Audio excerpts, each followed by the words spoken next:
Welcome to Under the Microscope. I am your host, Jenny Germano. Thanks everyone for joining me today. I'm excited for today's episode. We are going to be doing the Cannabis Operator series. And before I jump in, I just wanted to give a little bit about my background. I got my start in the cannabis industry in 2009, running and operating vertically integrated cannabis operations. And in 2015, I founded my company, ICS Consulting, and I help operators navigate the regulatory landscape in the cannabis industry. So let's give a really warm welcome to my guest, Shawn Honaker. He is the CEO of Yeti Farms. Welcome, Shawn. Thanks for having me on, Jenny. I appreciate it. Yeah, thank you for being a guest. I'm so excited to have you on my podcast. If you could give a little bit about your background, your journey into cannabis, what you did before you came in the cannabis industry, and when you started your company here in Colorado. Sure. I'm probably the least likely candidate to actually have gotten into the industry once you hear a little bit about my background. But yeah, basically, I was raised as a Midwest kid in central Indiana and did the typical Midwest kid thing. I grew up in a farming community, so I did row crop farming with friends. My family, we were not farmers, but I grew up in the community. So I was putting up hay and detasseling corn, and I literally started doing earthwork construction when I was like 12 years old, building golf courses. And I always had a high desire for work. Work was a way for me to gain money. Money is a way to get to where you need to get to in life, that type of situation. I had a very strong work ethic at a very young age. And that comes with the meal in central Indiana. A lot of people you're raised that way. You're thought to get up and get to work and Yeah. not be being lazy or doing whatever life would be. Yeah. So grew up in central Indiana, ended up graduating, probably not even in the top 20 of my class, to be bluntly honest with you. I think my GPA was a 1.68, if I remember correctly, when I graduated high school. Academics was not something that was on my mind. Working 60 hours a week in high school was something that was really important to me. I got my way into college and I went to Ball State University.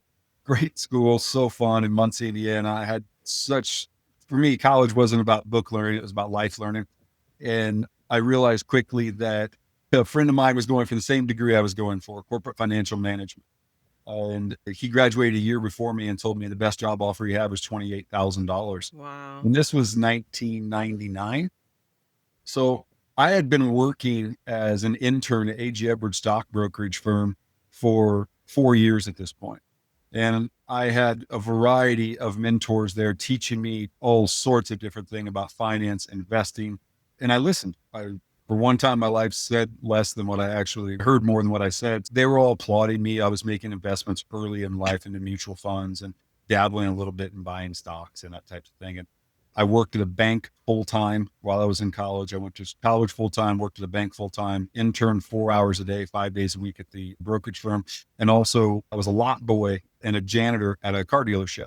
There wasn't a lot of time. I worked. I also was paying my own way through college. There was no loans. My family didn't have the money to get me through college. So I Mhm. paid for my own apartments, cars, everything.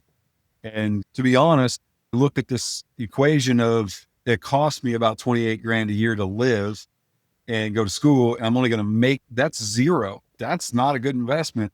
All my mentors stressed to me, please go get your degree. Please finish and get your degree. It means everything to have the degree. And I didn't agree. I was pretty bullheaded. And I said, you know what? No, I'm good. This is where my journey of life really started. I was no longer following the status quo, if you will. Yeah. In those days, we didn't have Google. We had internet, but it was it took an hour and a half to pull up Oh, the yeah. page and cost you about $47 to get there. So I just did the star 411 and said, what city, if you remember, what city, what state? Boulder, Colorado, because that's the only town. I didn't want to live in Big Denver. I knew that. I said Boulder, Colorado, because I'd heard it in a song or something. I said local newspaper, and it was the Boulder Daily Camera. Oh, And yeah. so I called him, and I got a very nice secretary on the phone, and I basically said, I only need the want ads for work. That's all I'm looking for. And she said, okay. I said, how do I pay you? I can give you my Discover card number. Well, she said, what's this for? And I told her, I was like, I'm looking for employment. I'm going to leave Indiana and I'm going to move to Colorado. And she said, let me help you. I'll just send it to you for free. And I know this sounds super silly, but no one had ever done anything like that for me. I was like, she's going to do this for free? This is so nice. It landed at the bank I was working at. My manager and I sat down, looked at it, and no shit, there's a job. Financial planner of Bank One, Westminster, Colorado. I was like, this is it. So that spring break, I grabbed my girlfriend. We actually drove to Tennessee. I dropped her off at my mom and dad's place. My dad and I went pig hunting for 4 days in Georgia. I came back to Tennessee, picked my girlfriend up. We drove straight to Boulder. This all happened in 7 days. Drove to Boulder, Colorado. To Westminster, Colorado. I had a job interview with Bank One. And I'll never forget this, Jenny. I walk in and I had a 45-minute interview with this woman. It went great. Listen, I've been in brokerage firms and around banks. I already knew what they were looking for. I knew what to say. Yeah. She never asked me about my degree. She never brought up my college, because anytime she would get close to that, I would divert her away from that in the conversation by saying something or talking about something. At the end of the conversation, stood up, shook her hand, and I looked her right in the eye and I said, you have 45 minutes to tell me whether I have this job, because I'm going to another interview and they've already told me I'm hired. So I gave you first right of refusal and they're like, oh my God, okay. There was no other interview. I didn't have another job. I got back to my hotel room and the light was blinking on the phone. If you remember in the hotel rooms, if you got a messages. So I picked the phone up and it was her. And she said, please call me back. You've got the job. Let me know when you can make it. So I said, I need 2 weeks to get back here. And she's, you sure you don't want longer? I said, 2 weeks, I'll be here. I went home, broke my lease with my landlord. I mowed all my landlord's houses, lawns, and I did their snow work for them because they owned a bunch of houses in town. So they were really sweet. They didn't make me pay to get out of my lease or anything. They're like, you're one of the greatest tenants we've ever had. We really want to support you. We wish you'd got your degree, but we want to support you. So don't worry about it. You owe us nothing. I quit all my jobs. I dropped out of college. I packed everything I owned. Didn't know a soul west of the Mississippi River. I knew nobody. And I drove to Colorado. I was like, here we go. That was the 90s, right? Yeah, it was 1999. Yeah. I was like, I'm doing this. So I landed in Colorado. Fast forward, that job lasted about 6 months. And a client of mine came in and was like, listen, you're one of the best salespeople I've ever met. You should come work for my company that I work for. What do you guys do? We sell material handling equipment. The hell is that? Forklifts, dock levelers, conveyors, high-speed doors. I was like, I'll sell whatever. It doesn't matter. I was there 2 months. I led my division in sales and I was making 6 figures a year. I was 22 years old. Wow. I was like, holy shit. I went and bought a house. That's crazy. Yeah. I wasn't making that kind of money at 22 in Colorado. Well, let me just say, the financial responsibility part only went so far when making 6 figures. I'll get into that story in a moment, but I leased an apartment for 6 months and I was like, this is crazy. What I'm paying for an apartment, I can buy a house. So I moved out into the hood of Thornton. It was like 88th and Washington, roughly. And one of my clients at the bank had a bunch of rentals and they were selling them. And he's, I'll sell you this house for $117,000. And I was like, done. I'll buy it. I went to the bank, signed all the paperwork. This is the day where you signed like this thick paper. And I'll never forget, they slid a bottle of Crown Royal to me at the title company. And they said, you have to be the most responsible 22-year-old we've ever met. I said, yeah, you don't know me that well. This bottle ain't gonna last that damn long. I started into a real financial impact journey by doing that as soon as I moved here. I then at that point was working for the material handling company. Let's just say I didn't like control at that point in my life. And the company I was working for was very micromanaging. Where are you going today? What are you doing? Who'd you meet? What'd you discuss? That still to this day, doesn't grind with me. If I'm bringing you the money, leave me the hell alone. Just don't talk to me. Listen, I'm the number one salesman in your company or in your division after 60 days. I'm obviously doing something right. Just please leave me alone. And they wouldn't. It ended up in kind of an eruption at the end. I did a Jerry Maguire on this company. Again, and I hate to admit this, but I was just so goddamn arrogant in those days. Yeah. I had a bunch of money in the bank. My mortgage was affordable. My car was paid for. I didn't need the bullshit. And I walked right in the owner's office and I literally told this dude he wore pink panties in the whole 9 yards. And yeah, it was a deal. And he fired me on the spot, which he should have. I'd have knocked my teeth out if I was him. Yeah. And so I left, arrogant as hell. Within 2 or 3 days, I had job offers coming in. But Jenny, I went back to manual labor. It's just something I enjoyed was manual labor. I was doing concrete work and I really liked it. It fit me well. And I just scratching my head and I'm like, man, what am I going to do? I don't like living in the city. So I moved to the mountains. I just packed my shit, rented my house. My girlfriend at the time, she's like, I got some money. I'm going to buy a house. Where do you want to buy? We bought a house in Rifle. She bought a house in Rifle. Fast forward, I did a variety of jobs up there. Oh, I had such cool jobs. I worked for a guy doing marble, tile, and granite work. I built a Japanese soak tub for Neil Diamond in his Oh, house. those soak tubs are cool. I worked in Aspen. I met all sorts of people. I got into the Aspen clique. I was running around. I had an amazing time for a couple of years. And I was just fucking off, to be totally honest with you. I was making enough money to pay all the bills, but I'm sitting there scratching my head. I'm like, man, you're like 25 now. You were on a good run and then you fucked it off. And now you're back to manual labor. What are you going to do with your life? And I was selling cars at the time. And as you can imagine, I can sell the shit out of some cars. So I was doing good, but I kept looking at all the peers and all the mentors around me. And I'm like, I don't want to be these people. Where I was working, I didn't want to be those people. So a good mentor, great friend of mine to this day, sold cars with me. And he called me and he's, hey, you're never going to believe this. This guy just bought $145,000 for 2 trucks at the Ford dealership. Now, in this year, we're talking like 2003. That's a lot of fucking money for 2 trucks, 145 grand. So fast forward, I call this guy. I call the guy that bought the trucks. I say, hey, I want to know what you do to where you can come in and write a check for $145,000 for 2 trucks and not even blink an eye. And he said, what do you do? I said, I'm a car salesman and I don't want to do that no more. I want to do what you do. And he said, why don't you come meet me for supper? So I drove to Grand Junction. We sat down. He's like, I'm in the oil field.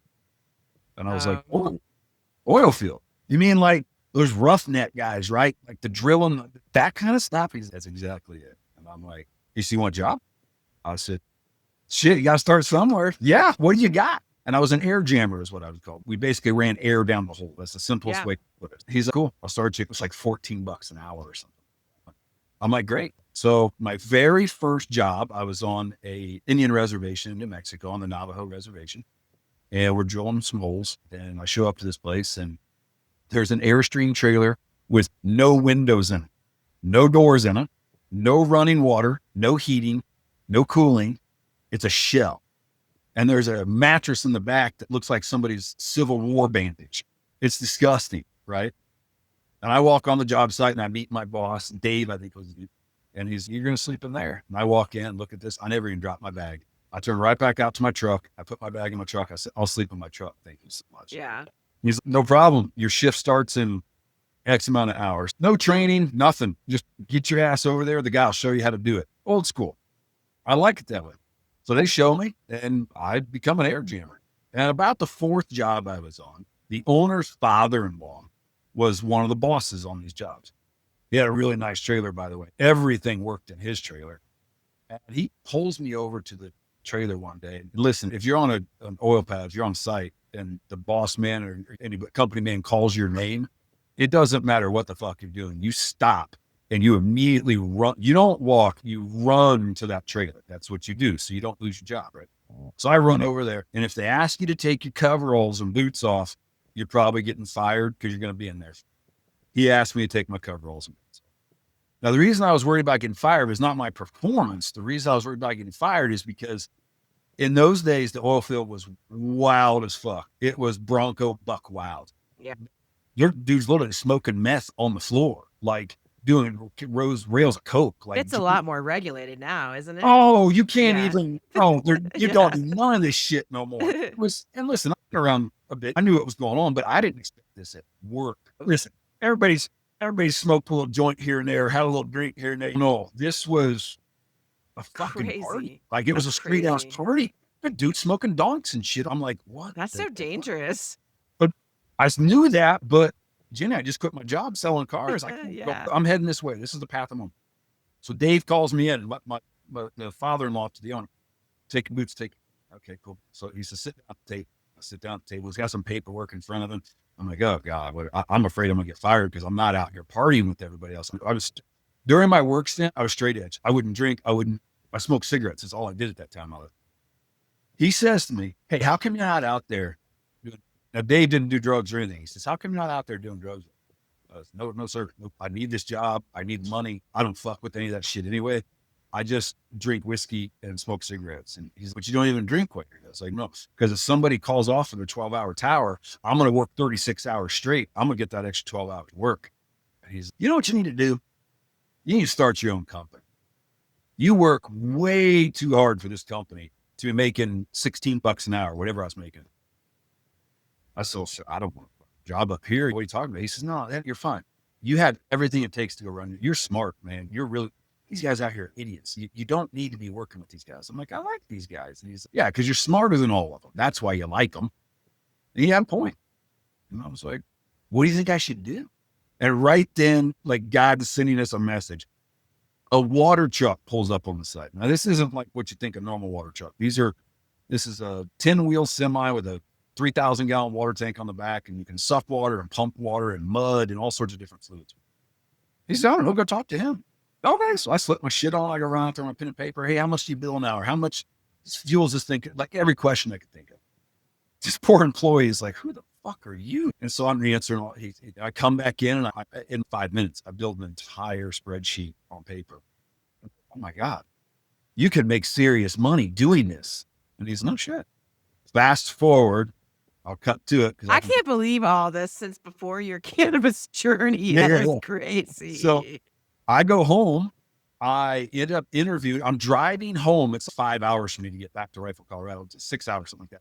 I see two of these water trucks in my local area driving. I call both of them. I get interviews with both of the owners. I take a job. I start December 15th of 2003.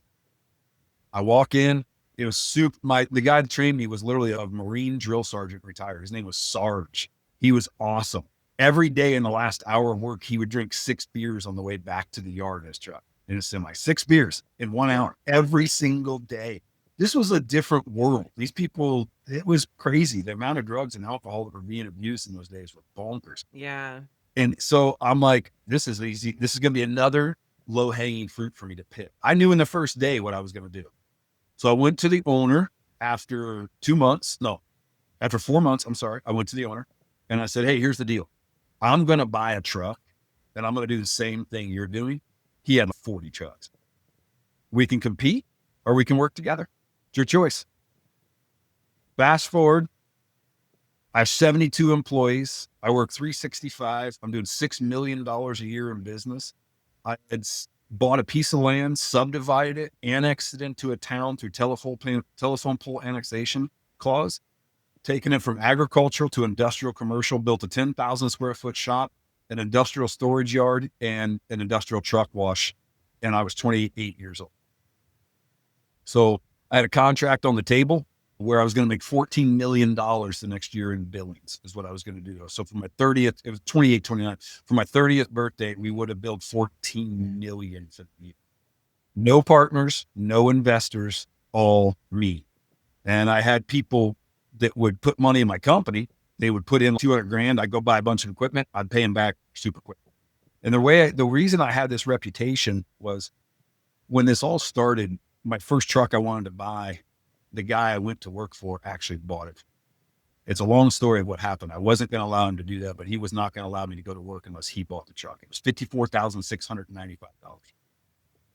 When it showed up, I walked in 5 weeks later and said, where the fuck is my title for my truck? And he said, what? And he hollered out to his secretary, Miss Kristen. He said, has he paid this truck off? She said, Toby, every dime. It's paid for. He looked at me and said, holy shit. And I said, I told you I wasn't fucking around. Where's my title?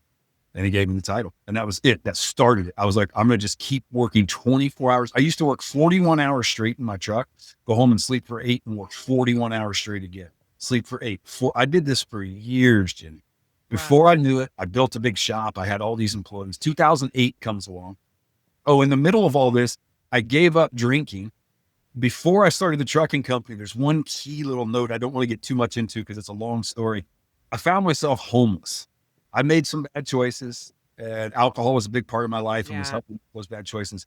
And the day I decided to really start the company, I was washing my balls in the Colorado River after I broke the ice.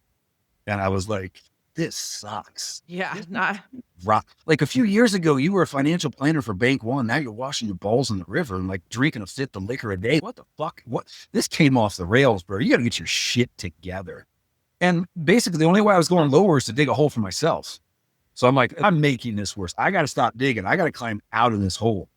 And I came out of that hole like a fucking mountain lion in a cave. I took all that energy, all that victim mentality and bullshit, and I just put it toward work. And it just changed everything. I yeah. started seeing money come to the door. So I started getting confidence on making the right choices. I started building shops. I look, and at one point I got 50 employees. I'm like, what the fuck? I'm responsible for paying 50 people's payroll. This is insane. Like my fuel bill was over $100,000 a month. This was just levels of responsibility I so craved and loved. Well, it obviously set you up for success in the cannabis industry Yeah. because all that taught you how to run all your Yeah. businesses that you have now. Yeah, it taught me how to get my ass kicked. It taught me how failure equals long-term success. It's the Yeah. true leaders that fail and get back up and keep running. And this taught me this, these obstacles I would have. If equipment, $100,000 piece of equipment, boom, flies off the mountain. I had 3 of them one morning do that in an ice storm. $300,000 gone just like that. In the blink of an eye, it's gone. What made you want to start a cultivation facility? Like, Yeah. did you have a Yes. background in growing it whatsoever? So my grandma taught me how to grow vegetables. And Uh, I loved it. I loved touching the dirt. I really liked, I know this sounds silly, but I liked finding the worms in the dirt. I just liked finding those different worms, different sizes. I thought the biology of the dirt was really cool when I was a kid. I didn't know why when you put straw on and you picked it up, it was all white and fuzzy underneath everything. I just knew our strawberries grew bonkers. Our melons grew bonkers and that stuff. If I mixed it in the soil, it was mycelium. I didn't know what I was looking at. This was in row crops. We finally convinced Calvin, a gentleman that I grew up as a mentor, don't till the fields. Go no-till. There's no reason to till the fields. Go no-till. The next two seasons after, he produced the highest bushel count in the entire state of Indiana. Just these things I learned as a young man, and I have mentors in farming industry that they really. There's one right now. His name's Sonny Beck. He was just a small little seed producer. He's the largest private seed company in the United States, Beck's Hybrids. He's an amazing businessman. This is where I learned business. I learned by watching that farmer over there has equipment that's 40 years old that doesn't run, and he's always broke down. He's always bitching and moaning. He lives in a piece of shit house. Yet, where that farmer over there has new equipment. He's always innovative. He's sending his kids to college for not farming degrees, business degrees. I wonder what that's about. Fast forward, here we are 40 years later, and the proof's in the pudding. I can see it from what they did. These were people that were teaching me. So the reason I got into cultivation is when I started my company, I made a very horrible mistake with alcohol and ended up with 24 points on my license. Yeah. Everything you can imagine. I can just keep stacking them up. In this time and era, you could do this. I made a deal with the judge and told him I'm never drinking alcohol again. I gave up alcohol. I'm not responsible enough to drink. And I haven't touched alcohol since this day. I've never broke my promise to him. Him and I made a plea bargain. If I did anything, I'd basically end up in prison. I was like, I'm never going to drink again. This is a simple agreement for me. But because of who I am and my personality, I have an addictive personality. And so I was dating this little hippie from Alabama. And after I'd had my accident, got my 24 points, I came home and she's like, you look like shit. I'm like, oh yeah, because I fucked up really bad and let it Yeah. I'm about to lose my company and everything. And she's, you should smoke a bowl, you'll feel better. Fast forward, I smoked a bowl and I was like, I forgot how good weed makes me. This really makes me feel good. I forgot. So then what happened was, how's this grown? This $400 ounce I just bought, how's it grown? Answer, I don't fucking know. I go to California, pick it up and bring it back and sell it to you. Was it hydro? I've heard it. I don't know. Okay. So now I'm starting to make some money. And I'm like, I really starting to love weed. So then I started getting involved in the weed scene. I'm downtown. I'm going to these private hash parties. I'm going to these things. In 2007, I fly to Amsterdam and go to the High Times Cannabis Cup because I want to learn about cannabis. I walk in green as grass. Hey, I don't know anything. I have no ego about this. I don't know a thing. Can you please tell me? I was meeting amazing people like Milo from Big Buddha Seeds. I met Adam at TH Seeds. I met Ariane with Greenhouse Seeds. You can just sit down and talk to these people. Soma with Soma Seeds. And I'm telling them, I just don't, they're like, read these books, try this, do this.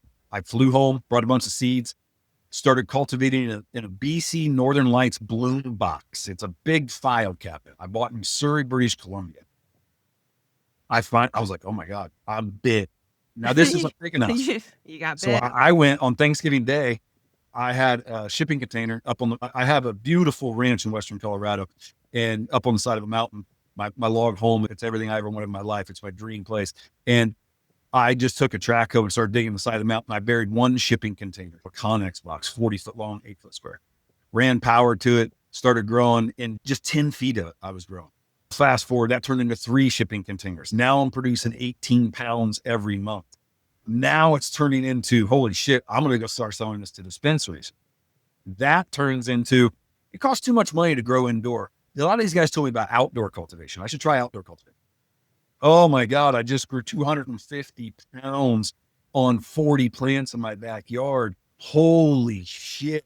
Okay, outdoors the way to go. And then at this point, I got involved in a couple of dispensaries.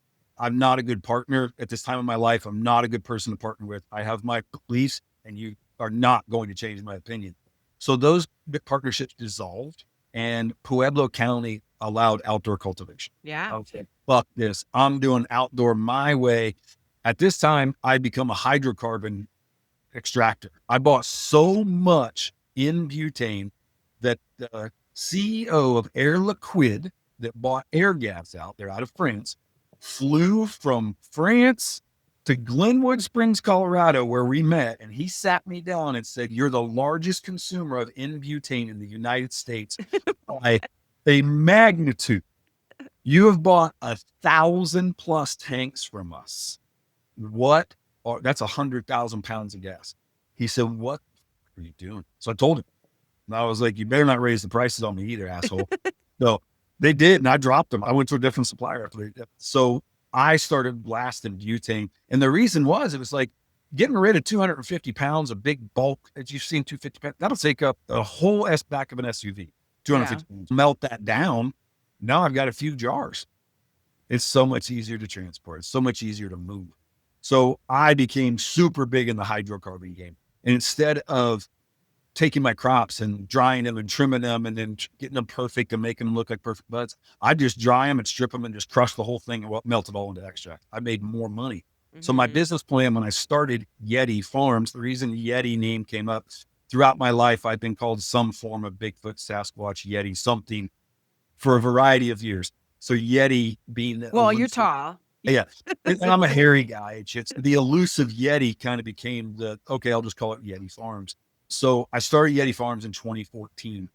That's when you and I actually met. Yeah. And my business plan at this point was to grow outdoor cultivation, all organic, sun-grown cannabis, dry it, and then turn it into a variety of concentrates, live, butter, batters, whatever it be.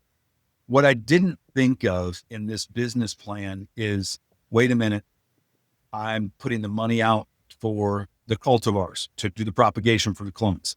I'm putting the money out for the fertilizer for the field. I'm putting the money out for the irrigation for the field. I'm putting the labor for the field.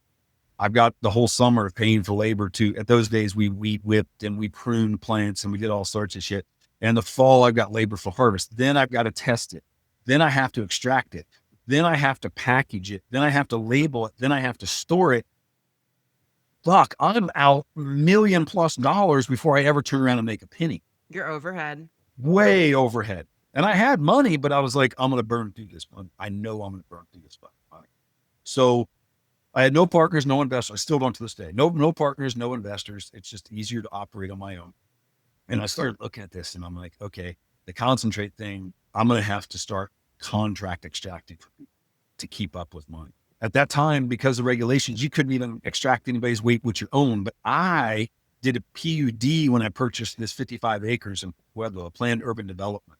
And because I did my PUD from my past experiences of land development, I knew that I could get zoning changes on this property, be able to do hydrocarbon extraction, and also do contract. I didn't tell the county that.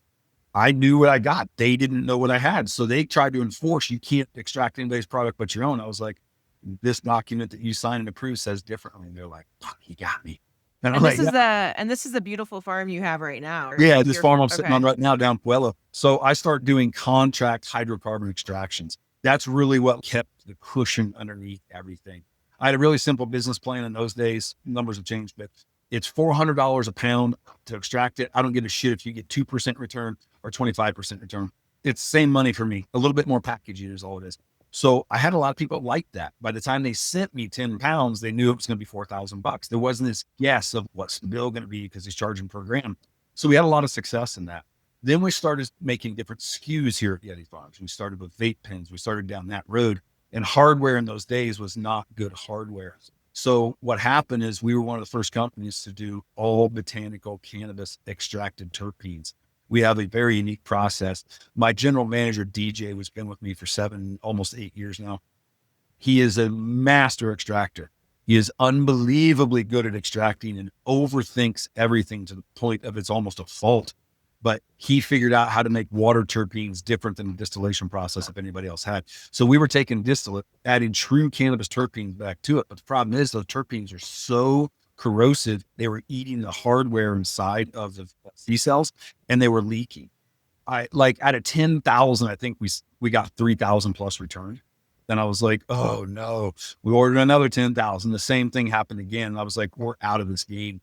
So we bounced around through a few different SKUs and always outdoor cultivation, always sun growing, always bringing it in. And we learned some things. We're like, we're a distillate company. Why do we grow 9 different strains of cannabis? That's fucking stupid. Get whichever one does the most return for us and grow one cultivar, one series of tests instead of 9 series of tests. Little things like we currently make gummies, which I'll get into in a little bit. But at one point, I had 16 flavors of gummies. I had 16 different custom printed bags. What was I thinking? One homogenized bag with a flavor sticker on. Yeah. Like just stupid shit like that, that I had no mentors to tell me and nothing to learn from. The garden, I killed it on. No problem. The extraction, we killed it on. But little pieces like that, there goes 60,000. Buy this machine that's supposed to work and it doesn't work. There goes 25,000. Mm. These were mistakes that costly for the industry, including myself. And so we just 101 everything at the farm. And what I mean by 101 is we just keep it simple. We ain't Yeah. out here doing anything fancy. We ain't trying to impress anybody with what we do. We make a gummy. That's it. We just make a gummy. So fast forward to a lot of SKUs here 5 years ago, we started making what we call edibles, Yeti Farms, edibles, edibles. So we started making edibles and we just said, this is the SKU we're going to stick to. We're not going to get into making vape pens. We're not going to sell pre-rolls. We're not going to get into selling flour. We're not going to do any of that. This is our wheelhouse. This is what we do. And then that turned into a hemp brand. And then that turned into a multi-state expansion. And that's turned into, I'm doing something very unique. I did something that I'm the type of guy when you tell me, oh, Shawn, you can't do it, I think I'm going to do it. And so I've been working on a project for 4.5 years that I'll be releasing publicly here in probably January in the first quarter of next year. That's huge. I think we've talked about it privately. It's a Yeah. big deal. And what I realized 5 years ago is this market is headed to the toilet.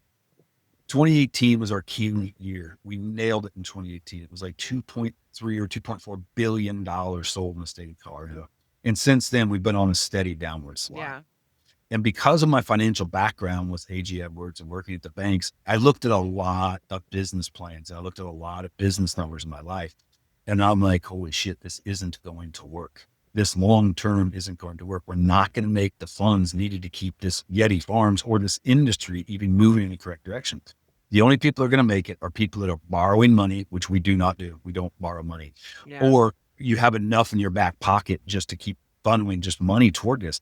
So we pulled the reins back and said, we're going to grow exactly what we need to grow for what we need. And then we're going to have a little bit of overabundance, which we calculate every year to be able to pay miscellaneous bills through the year, hydrocarbons, electric bills, whatever they be. But that's how we run the business now. Extremely low key, super simple, Lean. very lean. And if I had not, and I'm just being bluntly honest here, had I not started this project that I started 4.5 years ago, analyzing the numbers of what the future looks like and what the past looks like and all of that, it would have been asinine to stay inside of this industry. Yeah. I own everything. I own the land. I own the buildings. I own the equipment. I owe no debt to anybody. And it still would have been asinine to stay in the industry, just making a gummy. I'm not saying I can't multi-SKU and come up with some other things, but again, there's a few $100,000 out of your pocket to get SKUs up and running. And are they going to be successful? And then the last key to all of this is the client even going to pay. So you do all this effort, you put Mhm. all this out to new SKUs or whatever, try to hire a salesman and bring in new clients. And then you're sitting there chasing your money because no one wants to pay right now.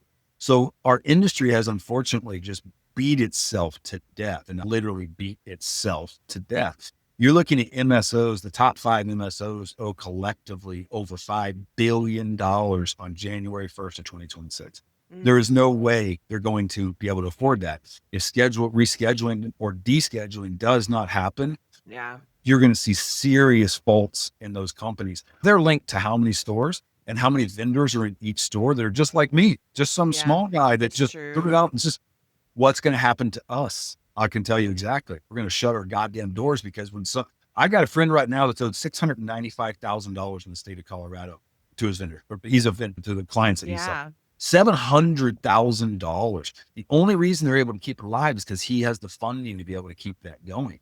That's And an I'm, astronomical number. how I've are you heard going some crazy numbers, but that's pretty crazy. 695? Yep. And you look at that and you're like, how and why? I don't want to be in a position where I'm chasing my tail for $700,000. There's much better things to do. And that's also something else I had to come to a reality with this industry that is not talked about a lot because it's thought to be shameful or failure. And again, I'm the last person that will run from shame or failure.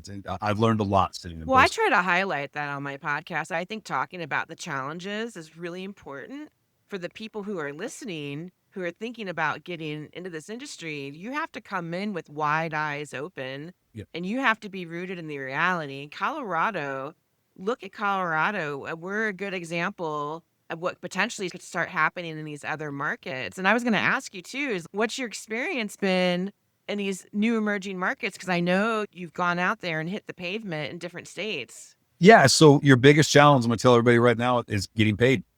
That's your biggest challenge because I don't want to go to New York and start a license and start up a MIP over there and go to New Jersey and start. So you have to partner. Then guess what? They're startup companies. They have the same goddamn problems you had when you were startup. Oh Yeah. no, we need this machine that's $20,000 that you're going to find out it's useless and you don't actually need it, but we got to save the money and get it. Should we pay the vendor? Should we pay? That's the problem you're going to run into. So unless you have big enforcement behind you, attorneys and that type of thing, it's a challenge. I'm fortunate in the situations that I'm in. There's been some challenges, but they're talked through. It's not like people are running and hiding. So that helps. But I've got horror stories of people taking brands. I helped bring a brand over that turned into a not a good situation. I felt horrible at the end of the day for the brand, but they understood I didn't do that. I just introduced them to somebody and that person did that to them. So the Yeah. multi-state expansion is tough because now I need salespeople in each state. I need distribution in each state. And New York is a whole nother animal. Like, holy shit. It is.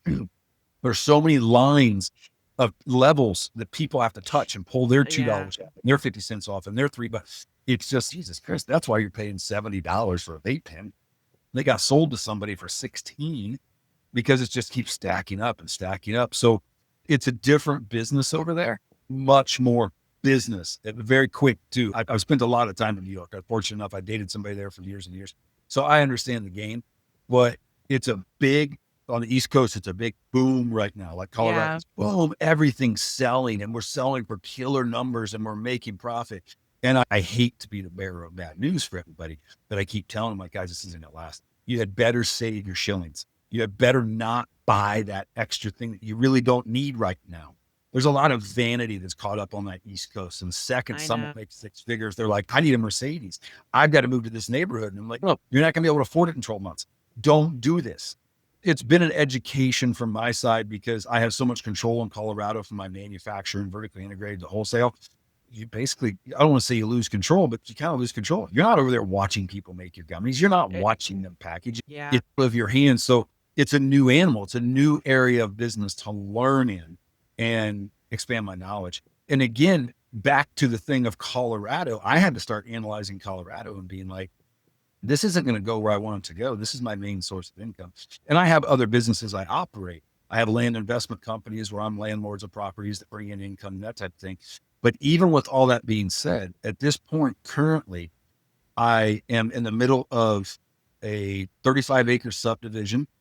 I have trucks working for US DOT right now, out milling and paving. I'm a landlord on multiple properties that I own the properties. I'm running Yeti in 3 different states.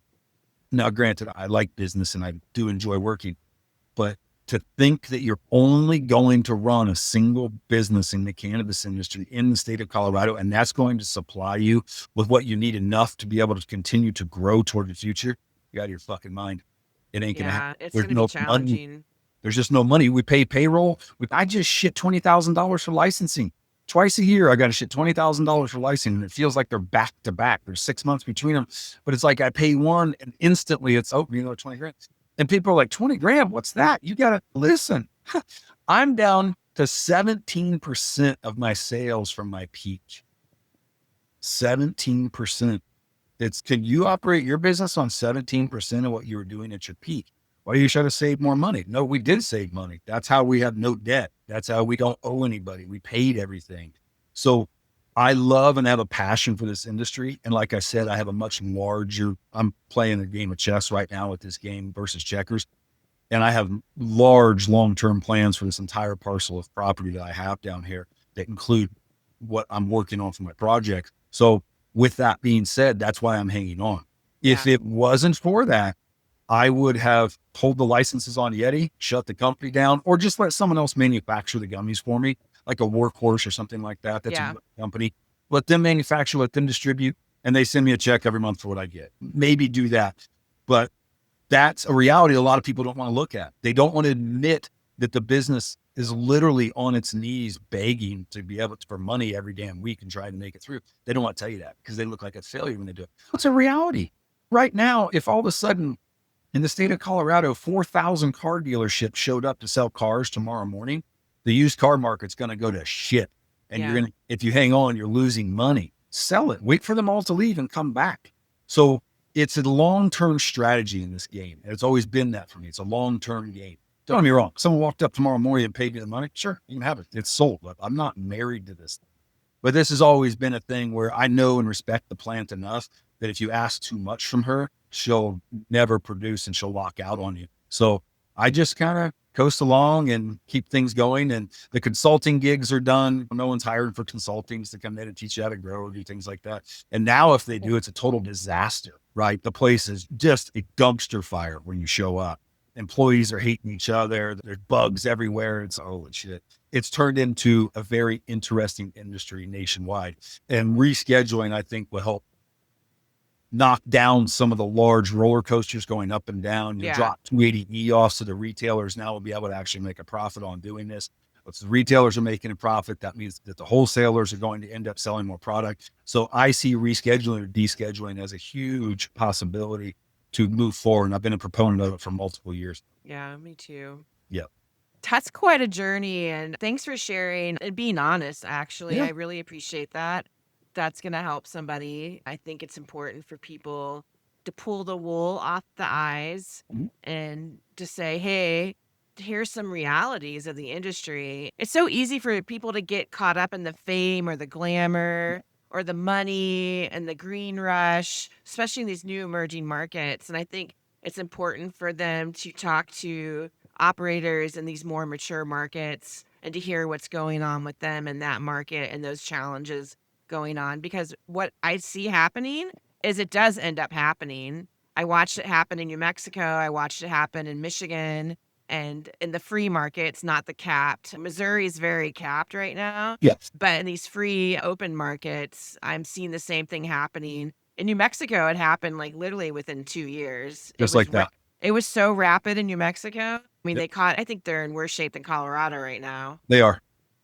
Yeah. I go to New unfortunately. Mexico multiple times a month. You can see $40 ounces advertised in New Mexico right now. Yeah, in New Mexico, they were always mom and pop shops, Yeah. just small operators out of the gate in New Mexico. There weren't a lot of large operators that went into that state. So it's just a mixed bag. And I know you're strapped for time, so I really appreciate you coming on here, just sharing information with us. And I'm very happy that you came on and you were a guest. I appreciate you having me on, Jenny. We've known each other a lot of years now. I applaud your success. I share your story with multiple people, details of the story too, which I'm sure you've shared. This is a roller coaster you've been on. Sometimes it looks so beautiful from the top, and then the fucking reality hits, and it's like, damn, we're hitting a valley. The only person to drag you out of the valley is yourself. And then you It's have, true. it's 100% true. And then you have to have that deep conversation with yourself. I'm not getting what I'm squeezing. I'm not getting. Do I really want to do this? I'm deeply embedded in this for a lot of reasons. And one of them, it sounds so cliche to say this. It's true. I got bit because somebody had cancer. I gave them RSO and then they didn't. Yeah. I didn't take their cancer away. What their treatments were and their radiology and their chemo and all, I believe that's what did it. But these people, flat ass, you did it. You took the cancer away. I'm not going to argue. I can't tell you how many experiences over my life with this. And every time I'm like, you know what? Fuck this game. I ain't making money. The projections for the next 4 months look like shit. I'm like, every single time I get this call. Hey, so-and-so's got this thing. Can you call and help them with this? And it's like someone standing over my shoulder watching me. And as soon as I start to lose faith in this thing, it's like, you can't lose faith. This is what you got in this for, is to help people. So my long-term chess play that I've discussed with you literally finishes my circle for this industry, and it allows it to just see as many people as it possibly can for benefits. As I'm looking at my legacy in the industry, not trying to be arrogant by saying that, but my time, my legacy in this industry, what do I want out of it? I believe I've accomplished, when I get this done, I believe I've accomplished my goal of Good trying for to help the you. masses with cannabinoids. It's funny. Someone's going to look at this. Someone's going to find this podcast in 20 years, right? They're going to be digging through some archive or some shit, and they're going to find it. And they're going to be like, what the fuck are these guys talking about? I can just go to the doctor right now and Isn't tell that them crazy? I got this boo-boo in my arm. What fixes it? And they're like, here's CBQA along with some THC-V. And it just, boom, it's instant. Like, they're going to laugh at us and be like, I can't believe there wasn't research. I can't believe this is a miracle. So it will be past my time. I planted trees I'll never see the fruit of, ever. Yeah. And I'm okay with that. That was my role. That's what I'm supposed to do, apparently. So I'm not going to complain that it didn't cash out for me, that it didn't turn into this, oh, I'm on the cover of Forbes magazine, which isn't me anyway. I don't give a shit about that. But it didn't do that. That cool factor you're talking about. There ain't nobody in Colorado doing this to be cool. You're either Yeah. trying to pay back somebody you owe money to, or you love what you do. Yeah. There's no other reason to be in this game if you ain't making money. I just continue down that path. I'm very blessed to not be a person of vanity and not be a person of greed. And I have to, Jesus, I drive a 20-year-old vehicle. I live in a 768 square foot house. And yes, I have a beautiful place on the Western Slope, but that was all before this life ever started. So I'm simple enough that I can be very happy and content with the life that's been provided for me here. I get to Yeah. look at Pikes Peak every day. I got 15 cows in my front yard. This cannabis industry's done me. It got me my dream. What people tend to forget, in not just this industry and life, is think back 20, 25 years ago. What'd you really want? This is what I wanted. This was my dream. This was I wanted fields full of big cannabis plants that I can harvest and then turn into products and help people. And I've got it now. And I'm like, but what's around the next corner? That's human nature to do that. And we have to stop and pause and be like, Jesus, you live on a ranch in southern Colorado and look at Pikes Peak every day and you grow weed in your backyard. Yeah, people would literally give everything they have in their lives to change positions with you. A I say that lot. to myself a lot. Like, I Yeah. feel I live a pretty simple life. I don't need to be a millionaire and have fancy cars. I drive an old car and I'm living my dream. I get to travel across the country and I get to help operators and I'm passionate about it. I look out my window and have a mountain view and I'm blessed to live in Colorado and it's the journey. It's really not the destination because once I get to the destination, I already have another Yep. destination that I'm trying to get to. It's just another chapter, and so it's really all the stuff in between that's really important to me. And those valleys that you talk about, I'm always on that edge. I'm always talking myself off the edge and Yep. having to recommit and to remind myself of what's important to me in my life. And I think that's the way to survive in this industry, in life in general. Yeah, exactly. Life in general. Be humble, try not to be selfish. Yeah. All the shit you were taught as a kid, those 7 deadly sins, stay away from. It's really that. I'm not a religious guy. It's just how I see things. But yeah, we're both blessed in life. And I'm certainly looking forward to what the future has to bring. As the gray hairs keep coming, just keep smiling. I'm getting into the good cream of life that Yeah. I don't want to say I don't give a shit phase. but that's what I'm saying. I've grown enough now that if you have something negative to think or say about me, I have better things to do in my life than to worry about that. I'm really trying my best to help the world and do what I can to make it happen and do it as selfless as possible. We give away a lot of medicine, a lot. We just joined an amazing program. Cancer Playbook is what it's called. And it's through Native Roots and a company out of Oklahoma. And we give away syringes, 7-gram syringes of RSO to anybody that wants it. That's, again, the whole reason to be in this, in my opinion. Yeah. I apologize for being a little short on time and the scheduling yesterday with the semis happening. But with that, thank you so much for your time. Yeah. I greatly appreciate it. And as your podcast grows and my future plans start to pan out, we'll jump back on and discuss those a little bit more in detail. Yeah, I would love it. Well, thanks again. And thank you, everyone, for listening to us today.